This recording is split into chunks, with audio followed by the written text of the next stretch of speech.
Mao ni ang diri gilubong ang katong nangamatay sa Yolanda. Usa lang ni siya ka area diri, no? Kani tanan mao ni ang area tanan. Uban na ngalan, uban walay ngalan kay unidentified. O kanang sa mga pansyon, kanang uban nga kanang open na identified na sila din gikuha na sa mga tag-iya.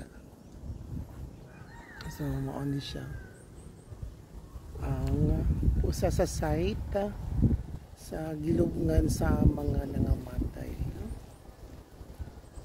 Tanan mo na ang dako nga cross na tanan diha